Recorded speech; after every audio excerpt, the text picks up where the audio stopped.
বিসমিল্লাহির রহমানির রহিম।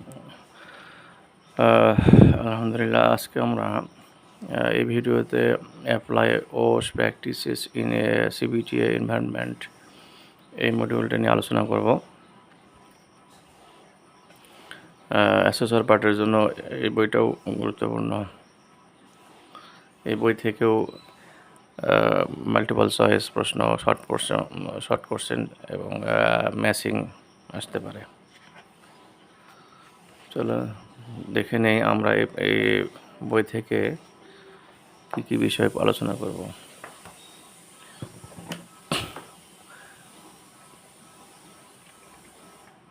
এখানে এই বইতে আছে ইনফরমেশন 1, ইনফরমেশন 2, ইনফরমেশন 3, তিনটা ইনফরমেশন অর্থাৎ তিনটা চ্যাপ্টার আছে।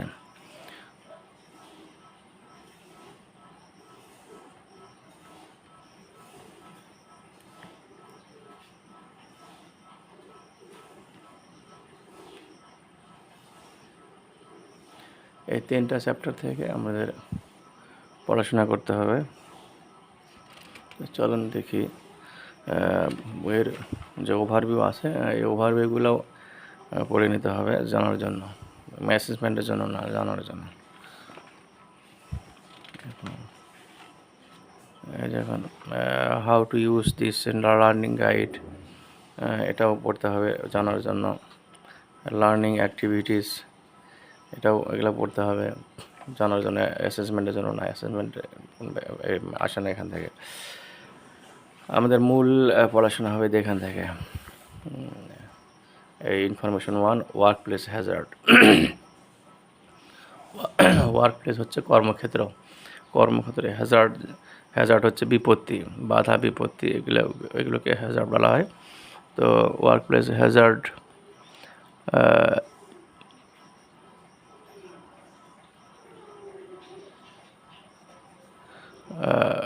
ওয়ার্ক প্লেস হ্যাজার্ড এই যে পড়াগুলো আমাদের সবগুলো আপনাদের পড়তে হবে। সবগুলো পড়ে নিয়ে তারপর the management system for occupational health and safety এগুলো পড়ে নেবেন। এগুলো রিডিং পড়াগুলো পড়ে নিয়ে এখান থেকে অনেক সময় মাল্টিপল চয়েস বা ম্যাচিং দিতে পারে। এরপর আমরা আসতেছি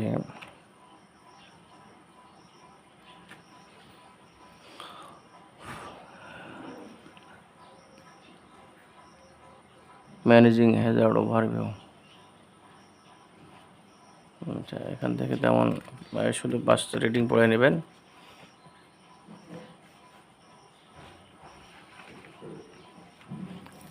আপনার এই যে the following aspects helpful determine likelihood of a risk, এগুলো আসলে রিডিং পড়া। সব রিডিং পড়া ভালো করে রিডিং পড়ে নিতে হবে। নিয়ে এখান থেকে মাল্টিপল চয়েস, ম্যাচিং এগুলো আসতে পারে। কিন্তু যদি পড়াশোনা না থাকে, বারবার কয়েকবার যদি পড়া থাকে, তাহলে মাথায় থাকবে যে এটা কোন জায়গা থেকে দিছে। তারপর taking action to mitigate action, taking actions to mitigate actions, কীভাবে কী অ্যাকশন নিতে হবে, কী অ্যাকশন নিতে হবে হ্যাজার্ড মিনিমাইজ করার জন্য, হ্যাজার্ড রিমুভ করার জন্য। সেগুলো এখানে পয়েন্টগুলো আছে, এই পয়েন্টগুলো পড়ে নিতে হবে। তারপরে মনিটরিং দ্য এফেক্টিভনেস। এরপর এখান থেকে একটা বিষয় আছে, সেটা হলো হায়ারার্কি অফ কন্ট্রোল। হ্যাজার্ড কন্ট্রোলটা 6টা ধাপে করা যায়। সেটা হচ্ছে যে elimination, substitution, isolation, engineering, admin আর পিপিই। এই 6 ধাপে হ্যাজার্ড কন্ট্রোল করা হয়। এই 6টা ধাপ মুখস্থ রাখতে হবে, ছোটস্থ। Elimination, substitution, isolation, engineering, admin, PPE. আচ্ছা, এখন আমরা দেখব যে 6টা ধাপে কীভাবে কাজ করে। এখানে আমি লিখে দিয়েছি। এলিমিনেশন হচ্ছে নির্মূল করা, একটা রিমুভ দ্য রিস্ক ঝুঁকিটা নির্মূল করা এলিমিনেট দ্বারা। Eliminate the risk all together easy মানে হচ্ছে emergency cases using doing a specific the task process substance or equipment. এক কথায় যদি সম্ভব হয় হ্যাজার্ড বা রিস্ক বা যে কোনো ধরনের সমস্যা একবারে পুরাটাই নির্মূল করা একদম প্রথম ধাপ। নির্মূল করলে সব সমস্যার সমাধান। এরপর হচ্ছে সাবস্টিটিউট। দেখা গেলো যে নির্মূল হচ্ছে না, সেক্ষেত্রে কী করতে হবে? বিকল্প। Substitute the Hazard, use a device, substance, method, process, place or person that is less harmful or hazards. যেমন করোনা ভাইরাস বলেন আর যে কোনো দুর্ঘটনা মানে একটা মহামারী বলেন, যে কোনো সমস্যা বলেন, একটা সমস্যা হচ্ছে ইন্ডাস্ট্রিতে বা যে কোনো প্লেসে বা যে কোনো ওয়ার্কশপে কর্মক্ষেত্রে, সেক্ষেত্রে কি ডিভাইস চেঞ্জ করতে হবে। তারপরে অথবা সাবস্টেন্স কোনো উপাদান চেঞ্জ করতে হবে, মেথড পদ্ধতি চেঞ্জ করতে হবে, প্রসেস ওই মেথড প্রসেস একই জিনিস, প্লেস দরকার হলে জায়গা চেঞ্জ করতে হবে, পার্সন লোক চেঞ্জ করতে হবে, মানে বিকল্প কিছু করে সমাধান করতে হবে, রিস্কটাকে সমাধান করতে হবে। এরপর হচ্ছে আইসোলেশন, আলাদা করা। আইসোলেশনে যায় আপনার হচ্ছে সেপারেট দ্য রিস্ক, সব isolation the Hazard from the person, environment or business. যদি পার্সনের মধ্যে সমস্যা হয় পার্সনকে আলাদা করতে হবে, অথবা বিজনেসের মধ্যে সমস্যা হলে বিজনেসকে আলাদা করতে হবে। Design out of modify, design change করতে হবে। Adapt of suffer process, can it be done another way, অন্য পথেও করা যায়। Isolation separate the risk, isolation এই রিস্কটা সেপারেট করতে হবে। আর এখানে design adopt A safer process, enclose or isolate, ventilation, এগুলো হচ্ছে ইঞ্জিনিয়ারিং কন্ট্রোলস, প্রকৌশলী নিয়ন্ত্রণ। ইঞ্জিনিয়ারিং মানে ইঞ্জিনিয়ারিং প্রকৌশলী টেকনিক আর কি, টেকনিকটা কৌশলটা দিয়ে যদি এই হ্যাজার্ড বা রিস্ক সমাধান করা যায়, সেক্ষেত্রে কী করতে হবে? ডিজাইন চেঞ্জ করার কথা বলা হয়েছে, ডিজাইন চেঞ্জ করে সমাধান করা যায়। তারপরে adapt a safer process, can it be done another way, এটা অন্যভাবে করা যায়। তারপরে enclose or isolate, use guards, close off, move way, guard ব্যবহার করে, ক্লোজ অফ করে, মুভ ওয়ে মানে সরানড়া করে, এদিক সেদিক সরানড়া করে। তারপরে ventilation, provide adequate ventilation use করে, safe work procedures, correct work procedures, কাজের যে সিস্টেম সেই সিস্টেমটা ধারাবাহিকতাটা চেঞ্জ করে বিভিন্ন এটা হচ্ছে ভেন্টিলেশন পর্যন্ত প্রকৌশলী ইঞ্জিনিয়ারিং কন্ট্রোলস ভেন্টিলেশন পর্যন্ত। তো তারপর হচ্ছে অ্যাডমিনিস্ট্রেটিভ কন্ট্রোলস, এদিক দিয়ে এগুলা দিয়ে মনে করেন এগুলা দিয়ে যদি সমাধান না হয়, কোনো একটা ওয়ার্ক প্লেসের হিসাব আলাদা, ইন্ডাস্ট্রি হিসাব আলাদা, কিন্তু সামগ্রিকভাবে যেমন করোনা ভাইরাস সামগ্রিকভাবে গোটা দেশের সমস্যা, তখন এখানে প্রশাসনিক নিয়ন্ত্রণ থাকবে। করোনা ভাইরাসের ক্ষেত্রে দেখেন কী হয়েছে, লাস্টে অনেক কিছু ইউজ করার পর লাস্টে প্রশাসন হাত দিয়েছে। প্রশাসন কী করছে? Safe work procedures, information, job rotation, training, instruction, প্রশাসন এই সমস্তগুলা এই সমস্ত কলা কৌশল প্রয়োগ করবে, এই সমস্ত এগুলো নিয়ন্ত্রণ করবে। সেফ প্রসিডার্স, কারেক্ট ওয়ার্ক প্রসিডার্স, কাজের যে প্রসিডার ধারাবাহিকতা সিস্টেম সেটা চেঞ্জ করতে বলবে। যে দেখা গেলো যে যেখানে 1000 লোক আছে সেখানে 500 লোক দেবে, যেখানে সকাল 9টা থেকে 8টা থেকে ডিউটি করে সেখানে হয়তো বলবে যে সকাল 6টা থেকে করেন। সেফ ওয়ার্ক প্রসিডার এভাবে করে দেবে। বা যেখানে ওই যে লোকজন পাতলা হলে পাতলা লোকজনের সংখ্যা কমায় দিবে। তারপর ইনফরমেশন, বিভিন্ন ধরনের information provide appropriate information about the risk. প্রশাসন থেকে কী করবে, পর্যাপ্ত ইনফরমেশন শেয়ার করবে, প্রোভাইড করবে। Job rotation, reliefs stress, boredom, reduce exposure of individuals, relief stress, job rotation, stress relief, stress মানে যারা অল্প থেকেই হাঁপিয়ে যায় কাজ করতে করতে, তাদেরকে অপসারণ করতে হবে। তারপরে হচ্ছে training induction, know the dangers, how to do work correctly.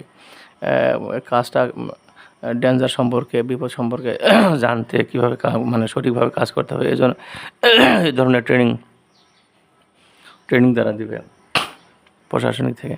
এরপর লাস্টে হচ্ছে লাস্ট যেটা ধাপ, সেটা হলো যে পার্সোনাল প্রোটেকটিভ ইকুইপমেন্ট। এদিক এ পর্যন্ত যদি সমাধান না হয়, সমাধান হলে তো মিটে গেল ঝামেলা। যদি এ পর্যন্ত সমাধান না হয় তাহলে কী করতে হবে, পিপিই ইউজ করতে হবে। PPE, personal protective equipment.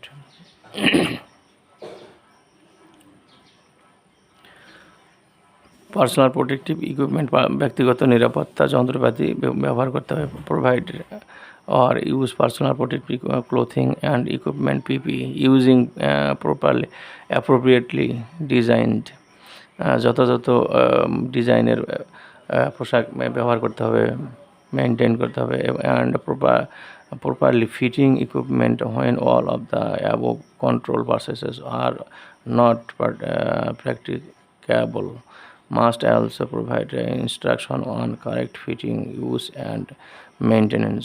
যে পার্সোনাল যে পিপিইটা আমরা ইউজ করব সেটা যেন অবশ্যই ফিটিং হয়, মানে কমফোর্টেবল হয় এবং আরামদায়ক, আপনার স্বাস্থ্যকর হয়। যেন ওটা পরে আবার যেন আবার রিস্ক যেন না হয়। অনেক সময় পিপিই পরে আবার অনেক ওজনের পিপিই পরলে তখন সমস্যা হবে, এই ধরনের যেন না হয়, এটাই বলছে আর কি এখানে।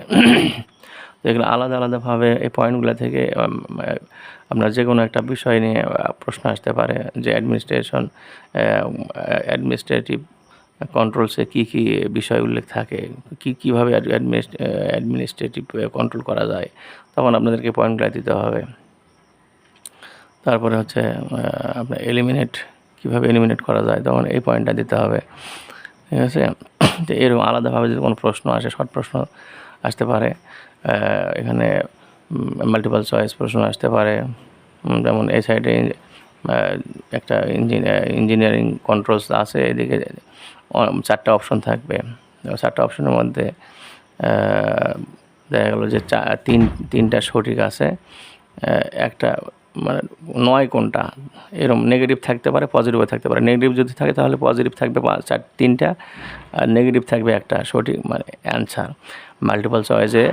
মাল্টিপল চয়েসে যখন নেগেটিভ প্রশ্ন থাকবে, তখন মাল্টিপল চয়েসে যে 4টা অপশন থাকবে, এই 4টা অপশনের মধ্যে 3টা থাকবে সঠিক প্রশ্ন ও সঠিক, আর একটা থাকবে ব্যাঠিক। ওই ব্যাঠিকটাই হবে সঠিক উত্তর, ব্যাঠিক হবে সঠিক উত্তর। আর যদি পজিটিভ প্রশ্ন থাকে তাহলে 3টা হবে ব্যাঠিক, 3টা ব্যাঠিক থাকবে আর একটা থাকবে সঠিক।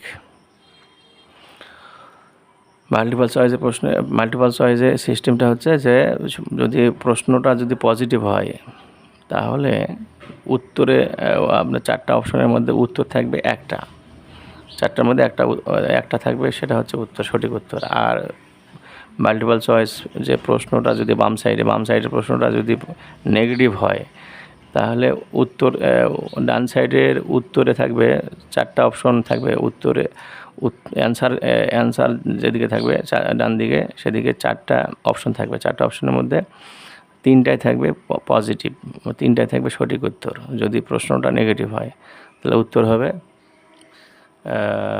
3টা সঠিক উত্তর থাকবে আর একটা থাকবে ভুল, সেই ভুলটাই হবে কিন্তু মানে সঠিক অ্যান্সার। বোঝাতে পারছি মনে হয়। তো এই বিষয়টা খুবই ইম্পর্টেন্ট, এটা ভালোভাবে পড়তে হবে এই শখটা। এরপর বি অ্যাওয়ার, এগুলো সব পড়ে নিতে হবে, জানার জন্য। এরপর আমরা দেবো 12 নম্বর পেজে not enough training. And also there's no single person why so many young workers are getting hurt.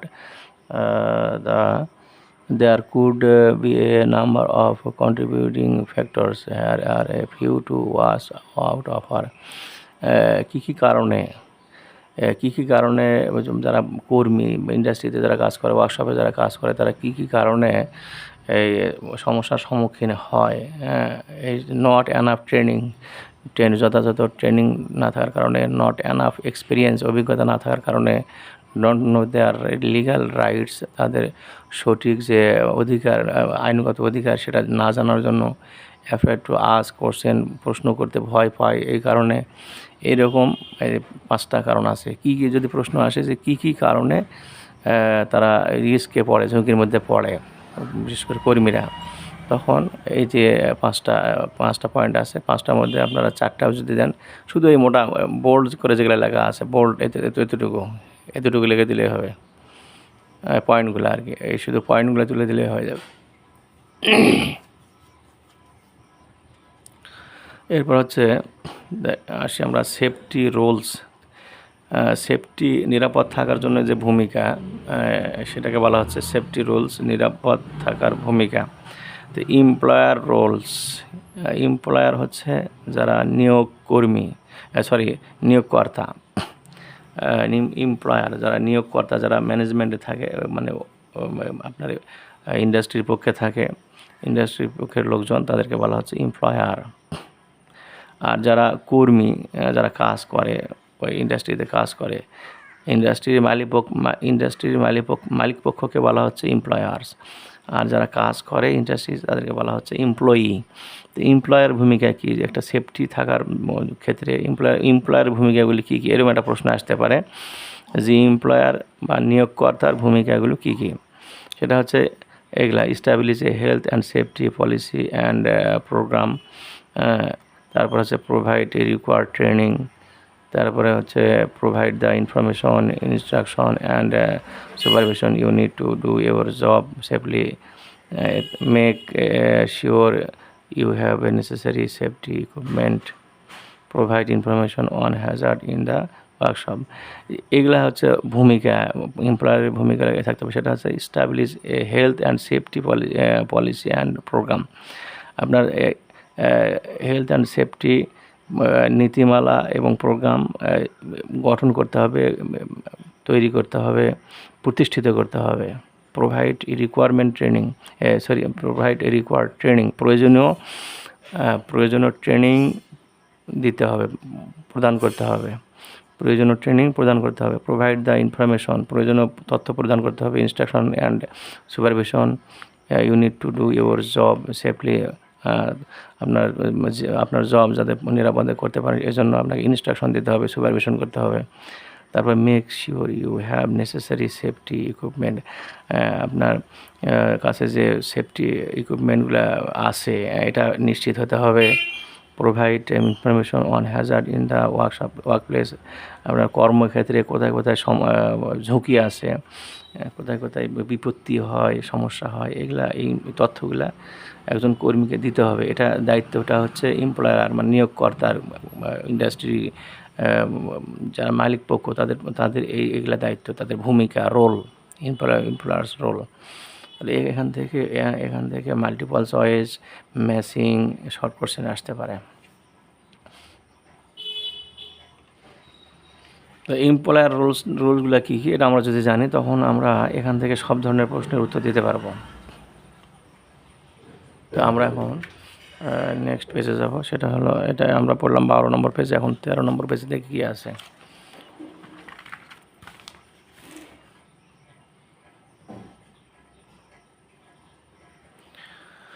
তেরো নম্বর পেজে সুপারভাইজার্স রেসপন্সিবিলিটিস। একজন যে কোনো একটা প্রতিষ্ঠানে, ইন্ডাস্ট্রি বলেন বা যে কোনো ওয়ার্কপ্লেস বা কর্মক্ষেত্রে, যে কোনো প্রতিষ্ঠানে সুপারভাইজার থাকে। এই সুপারভাইজারের দায়িত্বগুলো কী সেখানে দেখেন, এখানেও আছে make a sure that you follow law and the company safety tell you about any job hazard or dangerous make sure you see safety equipment properly. A good supervisor should look after workers. The supervisor should, এখানে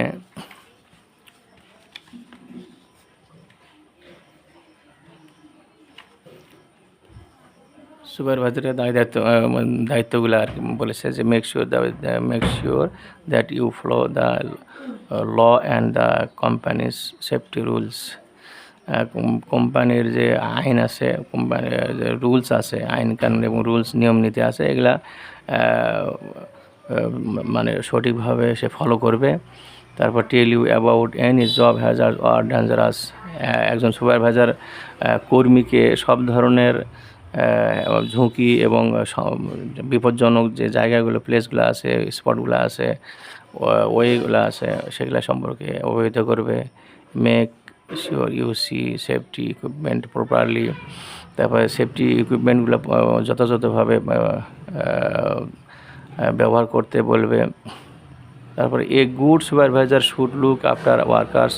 the supervisor should work near or with the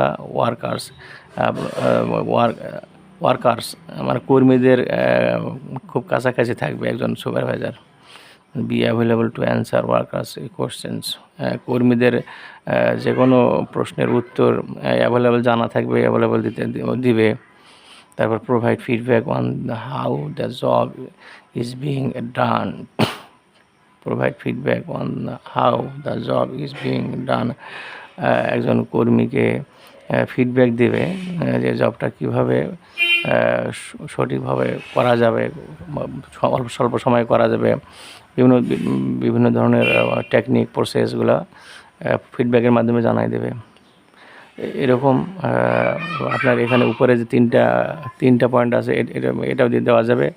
এখান থেকে 3-এর সঙ্গে আরও 2-1টা এখান থেকে যোগ করা যাবে, বা এগুলা দিলেও শুধু এগুলা দিলে হবে। একজন সুপারভাইজারের দায়িত্বগুলো কী কী, সেক্ষেত্রে এখান থেকে যে পয়েন্টগুলো আছে, উপরে 3টা আছে, নিচে আছে আপনার হচ্ছে 7টা, মানে মোট 10টা পয়েন্ট আছে। 10টা পয়েন্ট থেকে যে কোনো 3-4টা দিলেই হয়ে যাবে। এরপর এগুলো আপনারা একটু পড়ে নেবেন। এই পেজে বাকি যেগুলো আছে এগুলো একটু পড়ে নেবেন। ইওর রোল, দেখা যাচ্ছে আপনার ভূমিকাকে, আপনি অ্যাজ এ কর্মী হিসেবে, অ্যাজ এ এমপ্লয়ি হিসেবে আপনার রোলটা কী, আপনার ভূমিকাটা কী, এটা খুবই গুরুত্বপূর্ণ। আপনার ভূমিকা হচ্ছে অবে দ্য ল, মানে আইন মেনে চলতে হবে। Use machines and equipment safely. Machine এবং ইকুইপমেন্ট যেগুলো সেগুলো নিরাপত্তার সহিত ব্যবহার করতে হবে। Wear required personal protective equipment. আপনার পিপি ইউজ পড়তে হবে। তারপরে report hazard to your boss, আপনার বসকে রিপোর্ট করতে হবে। Work safely and don't fool around. নিরাপত্তার সহিত কাজ করতে হবে এবং গোটা ফ্লোরে ঘুরে বেড়া যাবে না, এদিক সেদিক যাওয়া যাবে না। এগুলো হচ্ছে আপনার ভূমিকা, আপনার রোল। তারপর ইওর রাইটস, আপনার দেখা গেল যে আপনার কী কী ভূমিকা থাকবে, তখন আপনার এই পয়েন্টগুলো দিতে হবে। এখান থেকে 5টা পয়েন্ট আছে, একটা পয়েন্ট 2টা পয়েন্ট বাদ দিলেও সমস্যা নেই। আর এমন কোনো কঠিন কিছু না, এখানে 2-1বার পড়লে এটা আমি অটোমেটিকলি মনে চলে আসবে। ইংলিশ দিয়ে লিখতে পারবেন, বাংলাও লিখতে পারবেন। এবং ইওর রাইটস, আপনার কী কী অধিকার থাকতে পারবে। অধিকার আপনার হচ্ছে 3টা অধিকার আপনার থাকবে। যে কোনো কর্মক্ষেত্রে আপনার 3টা অধিকার থাকবে অ্যাজ এ কর্মী হিসেবে, এমপ্লয়ি হিসেবে। সেটা হচ্ছে দ্য রাইট টু নো, জানার অধিকার থাকবে। দ্য রাইট টু পার্টিসিপেট, আপনার অংশগ্রহণের অধিকার থাকবে। যে কোনো বিষয়ে আপনি অংশগ্রহণ করতে পারবেন, এটা অধিকার আপনার থাকবে। দ্য রাইট টু রিফিউজ, আপনার ত্যাগ করার অধিকার থাকতে পারবে। আপনার অস্বীকার করার অধিকার থাকবে, যে আমি এটা করব না, এটা আমি করতে পারবো না, এরকম একটা অস্বীকার, ত্যাগ করার। দ্য রাইট টু রিফিউজ, এটা এই অধিকারগুলো 3টা অধিকার আপনার থাকবে। The right to know, the right to participate এবং the right to refuse unsafe work. যদি আপনার আনসেফ ওয়ার্ক হয় তখন আপনি এটা এখান থেকে রিফিউজ করতে পারেন, অস্বীকার করতে পারেন, ত্যাগ করতে পারবেন এই কর্ম থেকে। তো যাই হোক, এই 3টা পয়েন্ট একটু আপনারা ভালো করে একটু পড়ে নেবেন। The right to know, the right to participate, the right to refuse, এই 3টা পয়েন্ট ভালো করে পড়ে নেবেন। তবে আপনার কি 3টা পয়েন্ট এটা মনে রাখতে হবে, যে আপনার যে 3টা অধিকার, the right to know, right to participate এবং right to refuse, know participate, refuse, এই 3টা পয়েন্ট অবশ্যই মনে রাখতে হবে, মুখস্থ রাখতে হবে মাথায়। আচ্ছা, এটা গেল 14 নম্বর পেজ। আপনার 15 নম্বর পেজে দেখিব কি আছে। 15 পেজে তেমন ওই যে ওইগুলো একটু পড়াশোনা আছে, কোনো কিছু নাই। 16 নম্বর পেজে প্রশ্ন আছে 7টা। এই 7টা প্রশ্ন আপনাদেরকে 7টা প্রশ্ন সম্পর্কে আপনাকে জানতে হবে। 7টা প্রশ্ন যেন মাথায় থাকে, তাহলেই এই ইনফরমেশন 1 থেকে যে ধরনের যে কোনো ধরনের প্রশ্ন আসুক আপনাকে আটকাতে পারবে না। শর্ট কোশ্চেন বলেন, মাল্টিপল চয়েস বলেন, ম্যাচিং বলেন, যে কোনো প্রশ্ন আসুক আপনার এই 7টা প্রশ্নের উত্তর যদি জানা থাকে, সেটা হচ্ছে কি, what is work place hazard, occupational health and safety already a legal requirement in Bangladesh, true or false? True. উত্তর হচ্ছে এটা ট্রু। এটা just true false. To define and classify likelihood and consequence of a risk, what full we use. তো দেখি উত্তরগুলো কি আছে।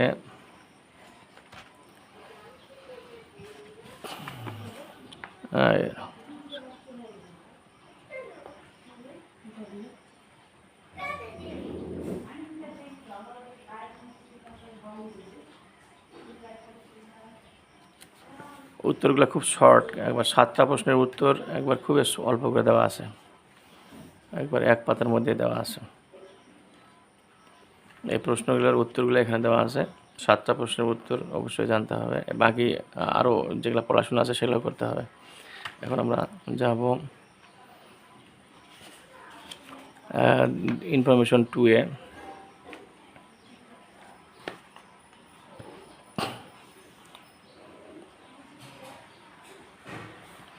এখানে ওয়ার্ক হ্যাজার্ড, এর আগে ছিল ওয়ার্ক প্লেস হ্যাজার্ড, এখন ওয়ার্ক হ্যাজার্ড। ওয়ার্ক প্লেস মানে হচ্ছে গোটা প্লেসকে বলা হচ্ছে, আর ওয়ার্ক কাজ, শুধুমাত্র কাজের জায়গাটা।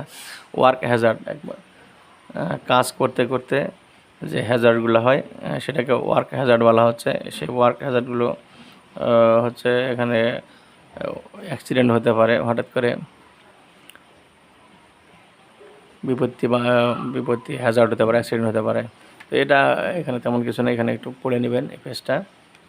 তারপরে এখানে আছে হোয়াট ইজ অ্যাক্সিডেন্ট, অ্যাক্সিডেন্ট কি, অ্যাক্সিডেন্ট কি, এটা আসলে খুব অল্প কথায় বলতে হবে, এখানে বড় করে দেওয়া আছে সংজ্ঞাটা।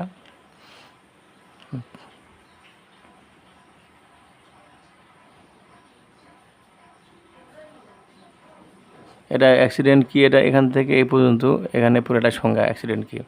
তো আপনারা এটা পড়ে এটা ছোট করার চেষ্টা করবেন, রিসার্চ করবেন, গবেষণা করবেন, সময় আপনাদের অনেক থাকবে।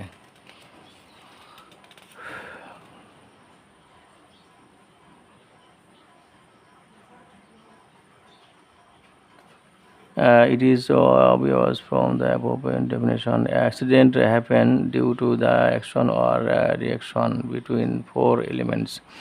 অ্যাক্সিডেন্টটা হলে 4টা জিনিসের উপর অ্যাকশন রিয়াকশন হয়ে থাকে, সেটা হচ্ছে human activities, equipment, machines, material, substance and process system.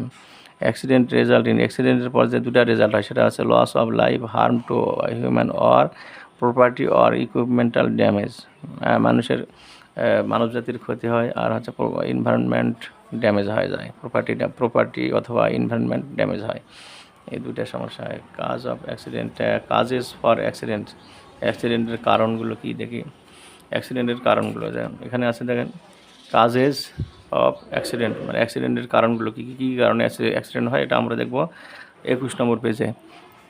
21 নম্বর পেজে আমরা দেখি যে কী কী কারণে অ্যাক্সিডেন্টগুলো হয়। সেটা হচ্ছে আনঅ্যাওয়ারনেস অফ ডেঞ্জার, ডেঞ্জার যে আছে, বিপদ আছে, এটা সম্পর্কে অসচেতনতার কারণে অ্যাক্সিডেন্ট হয়। তারপর আছে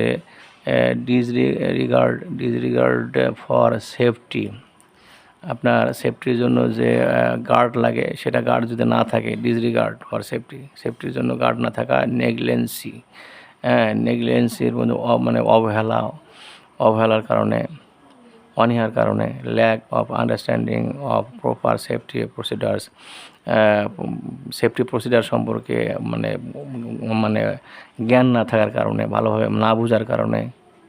ইউনিটি আনটিডি কন্ডিশন অফ ওয়ার্কপ্লেসের হচ্ছে যে আনডিউটি কন্ডিশন ভালো না। তারপর ইনঅ্যাডুকেটেড লাইট অ্যান্ড ভেন্টিলেটেড দুর্বল থাকার কারণে অ্যাক্সিডেন্ট হয়। ইমপ্রপার ইউজ অফ টুলস যেটা দরকার সেটা প্রপার ইউজ হয় না। প্রপার ইউজ না করার কারণে টুলস প্রপারলি ইউজ না করার কারণে অ্যাক্সিডেন্ট হতে পারে। আনসেফ কন্ডিশন, অনিরাপদ অবস্থা, এইগুলা কারণে অ্যাক্সিডেন্ট হতে পারে। এটা আপনাদের তারপরে হচ্ছে এগুলা একটু পড়ে নেবেন। টাইপস অফ হ্যাজার্ডের টাইপ এখানে 4 প্রকার দেওয়া আছে। এখানে আরও 1 প্রকার থাকে, সেটা হচ্ছে ফিজিক্যাল হ্যাজার্ড, বায়োলজিক্যাল হ্যাজার্ড। 1 নম্বর ফিজিক্যাল হ্যাজার্ড, 2 নম্বর বায়োলজিক্যাল হ্যাজার্ড, 3 নম্বর হচ্ছে কেমিক্যাল হ্যাজার্ড, আর্গোনমিক্যাল হ্যাজার্ড।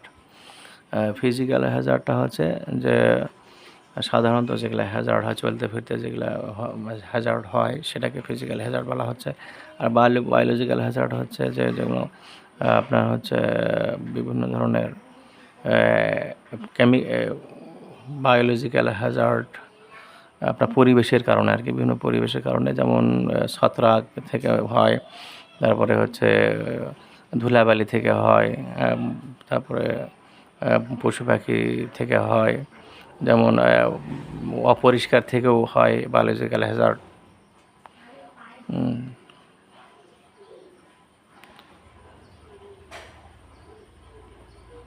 তারপর কেমিক্যাল হ্যাজার্ড হচ্ছে বিভিন্ন ধরনের কেমিক্যাল থেকে যেটা হ্যাজার্ড হয় সেটাকে কেমিক্যাল হ্যাজার্ড বলা হচ্ছে। আর ergonomical hazard are causes by properly designed workplace or process. এখানে এক কথায় বলছে যে আর্গোনমিক্যাল হ্যাজার্ডের সংজ্ঞাগুলো এখানে এক কথায় বলছে। Ergonomical hazard are causes by properly designed workplace or process. তাই ওয়ার্কপ্লেসে যদি খুব দুর্বল ডিজাইন হয়, প্রসেস এবং ডিজাইনগুলো যদি দুর্বল হয়, তাহলেই আর্গোনমিক্যাল হ্যাজার্ডটা হয়। যেমন লাইট যেখানে দরকার 200 পাওয়ারের সেখানে দিছে 50 পাওয়ারের। তারপর যেখানে জায়গা দরকার, মনে করুন যে 2 ফিট বা 3 ফিট একটা রাস্তা দরকার, সেখানে দিছে 1 ফিট রাস্তা। যেখানে সিঁড়ি থাকার কথা 4টা, সেখানে সিঁড়ি রাখছে মাত্র 1টা। ঠিক আছে? তো এই বিভিন্ন কারণে আর্গোনমিক্যাল হ্যাজার্ড হয়। আর একটা কারণ হচ্ছে একই স্টেপ বারবার করলে সেখানে একটা ফিজিক্যালি যে একটা প্রবলেম হয়। যেমন আমি এক নাগারে 12 ঘন্টা ধরে ল্যাপটপ চালাচ্ছি একই স্টেপে, তখন আমার কী হবে, কোমরে এবং ঘাড়ে মাথায় আমার পেইন হতে পারে। এটাও কিন্তু আর্গোনমিক্যাল হ্যাজার্ড। আমি যদি সারাদিন ধরে সকাল 8টা থেকে রাত 8টা পর্যন্ত একই একটা প্রসেস করি, মেশিনে বসে, সেলাই মেশিনে বসে একই প্রসেস করি, তাহলে সেখানে আমার একটা সমস্যা হতে পারে ফিজিক্যালি, সেটাও একটা আর্গোনমিক্যাল হ্যাজার্ড। আবার আরও মেলা কারণ আছে আর্গোনমিক্যাল হ্যাজার্ডের। এখানে এক কথায় বলে দিচ্ছে যে ergonomic hazards are causes by a poorly designed workplace or process. তো এখানে এক্সাম্পল দিচ্ছে আর্গোনমিক হ্যাজার্ডের। Examples are poor lighting, work stations that are too high or low for you, or a job that requires you to repeat the same movement over and over. আমি যেগুলো বললাম সেগুলো এখানে লেখছে আর কি। তারপরে এরপর দেখি আমরা ফিজিক্যাল হ্যাজার্ড। এখানে প্রতিটা হ্যাজার্ডের ডিটেলস এখানে আলোচনা করছে। ফিজিক্যাল হ্যাজার্ড নিয়ে পুরা পেজটাই হচ্ছে ফিজিক্যাল হ্যাজার্ড নিয়ে আলোচনা করছে, এটা আপনারা পড়ে নেবেন। এই পাতাটাও, এই আপনার 24 নম্বর পেজ, এই পৃষ্ঠাটাও ফিজিক্যাল হ্যাজার্ড নেই এক্সাম্পল দেওয়া আছে, আলোচনা আছে। তারপরে বায়োলজিক্যাল হ্যাজার্ডের এই পেজটা বায়োলজিক্যাল হ্যাজার্ড নিয়ে আলোচনা করছে, এটা আপনারা পড়ে নেবেন। এটা হচ্ছে কেমিক্যাল হ্যাজার্ড। এই কেমিক্যাল হ্যাজার্ডের পুরো কেমিক্যাল হ্যাজার্ড নিয়ে এই পুরো পাতাটা আলোচনা আছে।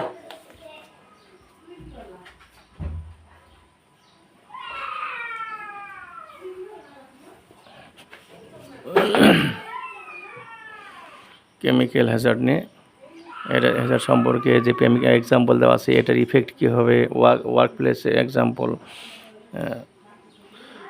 হচ্ছে কেমিক্যাল হ্যাজার্ডের দেখেন একটা আমি এখানে বলছি যে এক্সাম্পল, সেটা হচ্ছে যেমন হচ্ছে গ্যাসেস, এটা এক্সাম্পল হচ্ছে gas are formless substance that expand to occupy all the space of its container or workshop. তারপরে হচ্ছে ইফেক্ট, একটা গ্যাস, গ্যাস যদি একটা গ্যাস যদি মনে করেন বের হয়ে যায় একটা ওয়ার্ক প্লেসে ছড়িয়ে যায়, তাহলে কি হবে ইফেক্ট, কি সমস্যা হতে পারে? নাইসিয়া, হেডেকস, headaches, environments with lack of oxygen can lead to death, flammable and can cause burns or explosions. Latex causes skin rashes and or effect, এগুলার প্রতিক্রিয়া হতে পারে। আর হচ্ছে workplace example, gas station, machines exposed to diesel from exhaust.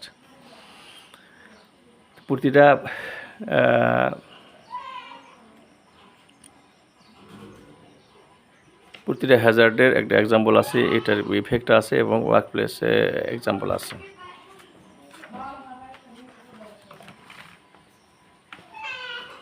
এরপর আছে আর্গনমিক Hazard example দেওয়া আছে, তারপরে ইফেক্ট আছে, ওয়ার্কপ্লেস এক্সাম্পল।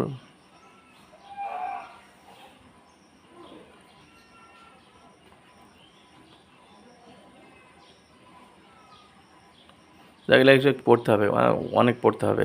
এটা ওই যে আপনার হ্যাজার্ডটা একটু বেশি করে পড়তে হবে, পড়ে গবেষণা করতে হবে এবং এখান থেকে যদি কোনো কিছু বুঝতে না পারেন আমাকে জানাই দেবেন, স্ক্রিনশট করে পাঠিয়ে দিয়ে বিষয়টা নিয়ে আমাকে নক দেবেন। বিশেষ করে আমাকে যে কোনো সময় নক দিবেন, আমি জানাই দেবো যে কোন সময় সমাধান দিতে পারবো। তারপরে হচ্ছে সাইকোলজিক্যাল হ্যাজার্ড একটা আছে, সাইকোলজিক্যাল হ্যাজার্ড, এটাও একটু পড়ে নিতে হবে। এই সাইকোলজিক্যাল হ্যাজার্ডের যে পেজটা আছে, এই পেজটা ভালো করে পড়বেন।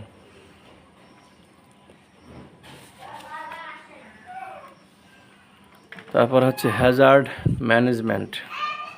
হ্যাজার্ড ম্যানেজমেন্ট কীভাবে করতে হবে? এক নম্বর হচ্ছে step identify the Hazard identify করতে হবে। তারপর অ্যাসেস দ্য হ্যাজার্ডটা যাচাই করতে হবে, আগে চিহ্নিত করতে হবে, আইডেন্টিফাই করতে হবে যে এটাই হ্যাজার্ড, এখানে হ্যাজার্ড হয় বা এটাই হ্যাজার্ড। এরপর অ্যাসেস করতে হবে, যাচাই বাছাই করতে হবে যে কতটুকু। তারপরে যাচাই বাছাই করার পর ফিক্স দ্য হ্যাজার্ড, ফিক্স করতে হবে একবারে, এটাই হ্যাজার্ড, এত হ্যাজার্ডের পরিমাণ এরকম, একটিভাবে একটা ফিক্স করতে হবে। এরপর আরেকটা আছে, সেটা হলো অ্যাভালুয়েট দ্য রেজাল্টস। আপনার একটা রেজাল্ট মূল্যায়ন করতে হবে, একটা রেজাল্ট, অ্যাভালুয়েট দ্য রেজাল্ট, একটা মূল্যায়ন রেজাল্ট তৈরি করতে হবে। এই চারটা শুধু পয়েন্টগুলো, চারটা পয়েন্ট মনে রাখতে হবে। ডিটেলস পড়তে হবে, লাইন বাদ দেওয়া যাবে না, বইয়ের কোনো লাইন বাদ দেওয়া যাবে না এমন অবস্থা। তবে এই চারটা পয়েন্ট অবশ্যই মনে রাখতে হবে যে হ্যাজার্ড কন্ট্রোল, হ্যাজার্ড ম্যানেজমেন্টের চারটা পয়েন্ট আছে, চারটা পয়েন্ট মনে রাখতে হবে। এবং হ্যাজার্ড কন্ট্রোল আছে চারটা পয়েন্ট, সেটাও একই মতোই, শুধু একটা পয়েন্ট আলাদা। এগুলার এখানে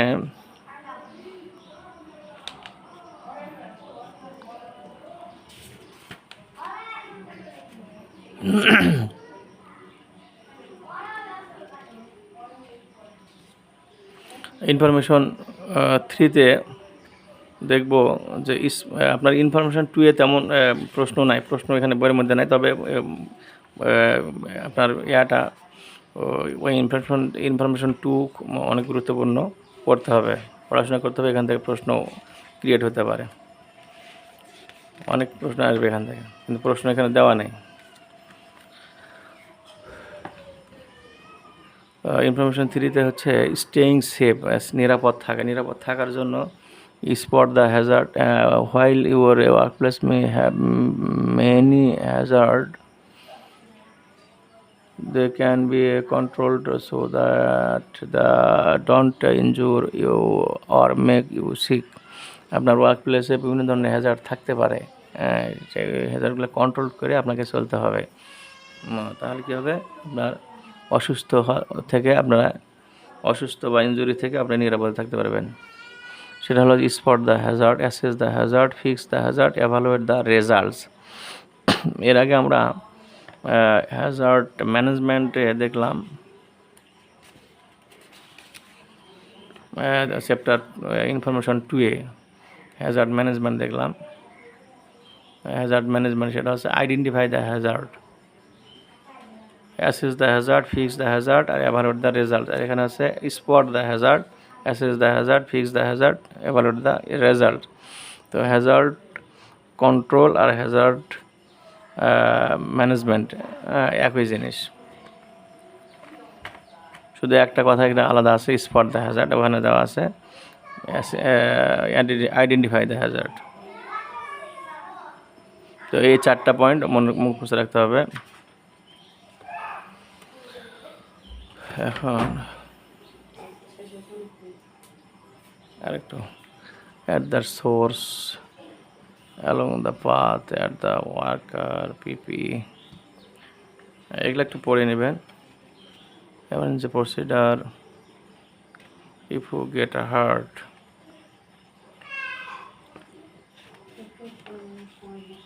এখানে 2-3টা প্রশ্ন আছে। এই প্রশ্নগুলা if you get hurt what should you do, এটা এই প্রশ্নটা অনেক ইম্পর্টেন্ট, এটা আসতে পারে। এই প্রশ্নটা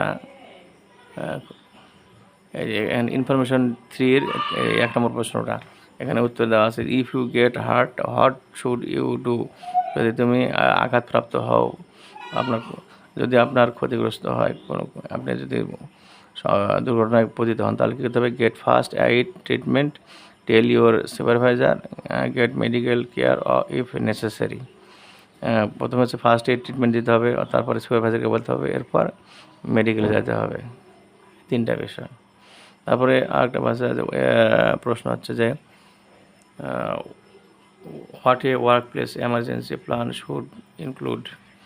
A workplace emergency plan should include reporting procedure, description of alarm system, duties and responsibility. মানে আপনার ওয়ার্ক প্লেসে যে এমার্জেন্সি প্ল্যান থাকে, এই এমার্জেন্সি প্ল্যানে এমার্জেন্সি একটা সিস্টেম থাকে, জরুরি বহির্গমনের একটা সিস্টেম থাকে। সেখানে কি কি থাকে, সেখানকার কি বৈশিষ্ট্যগুলো কি কি, সেটা হলো রিপোর্টিং প্রসিডিউর। এখানে প্রতিটা এমার্জেন্সি বহির্গমনের রাস্তায় রিপোর্টিং প্রসিডিউর থাকে, মানে ওখানে ডিজাইন করা থাকে, প্ল্যানগুলো নকশা থাকে। তারপর আছে ডিসক্রিপশন অফ অ্যালার্ম সিস্টেম, কীভাবে অ্যালার্ম বাজলে কী করতে হবে সেটা বর্ণনা দেওয়া থাকে। ডিউটিস অ্যান্ড রেসপন্সিবিলিটিস, এখানে নির্দিষ্ট লোকের ডিউটি থাকে এবং তার দায় দায়িত্ব থাকে, যেমন জরুরি বহির্গমনের ক্ষেত্রে escape roads and safe meeting area. আপনার চলাচলের যে রাস্তা আছে এবং নিরাপত্তার মিটিংয়ের জন্য যে আলাদা একটা স্কেপ থাকে, মানে আলাদা একটা স্পেস থাকে, জায়গা থাকে, সেখানে কীভাবে কোন রুটে কে কোন রুটে যাবে, কে কীভাবে নিরাপদে থাকবে, সেভাবে একটা মিটিং করা হয়, মিটিং এরিয়াস। আপনার প্রতি মাসে বা 6 মাসে বা বছরে একটা করে মিটিং হয় বাইরে। তারপর কমিউনিকেশন মেথড, আপনার কমিউনিকেশন যোগাযোগ যে পদ্ধতিগুলো আছে সেগুলোও আপনার নকশা আকারে, যেমন বিভিন্ন ওয়ালে, বিভিন্ন সাইটে, আপনার বোর্ডে দেওয়া থাকে যে কখন কার সাথে কীভাবে যোগাযোগ করতে হবে জরুরি পরিস্থিতিতে। তারপরে regular drills, map of the বিল্ডিংয়ের একটা ম্যাপ থাকবে। এই ম্যাপ দেখলে বোঝা যাবে যে আমি কোন দিক দিয়ে বের হয়ে যাব, কোন দিকে নিরাপদ। প্রায় বিভিন্ন জায়গায় ম্যাপগুলো দেওয়া থাকে যেখানে সেখানে। তো এগুলা এই প্রসিডিউরগুলো, এই জিনিসগুলো ইনক্লুড থাকে, অন্তর্ভুক্ত থাকে। যাক, আমরা এ পর্যন্তই ছিল। 3টা ইনফরমেশন ছিল, 3টা অধ্যায় ছিল। Apply OHS practices in A CBT environment, এই বইটা থেকে। তো আসলে পড়াশোনার কোনো বিকল্প নাই, অনেক পড়তে হবে, অনেক পড়তে হবে, অনেক পড়তে হবে। পড়লেই আপনাদের চলে আসবে সব কিছু। এখানে শুধু না বুঝলে, কোনটা বুঝতেছেন না, সেক্ষেত্রে আমাকে আবার ফোন করে জেনে নিতে পারবেন, সমস্যা নেই। ওকে, আজকে আল্লাহ হাফিজ। এটা এই বইটার একটা ভিডিও থাকলো, apply OHS practices in a CBTA environment. এই বইয়ের ভিডিও একটাই, অন্য কোনো ভিডিও নাই। ওকে, সবাই ভালো থাকবেন, সবার জন্য মঙ্গল কামনা করছি। আল্লাহ হাফেজ।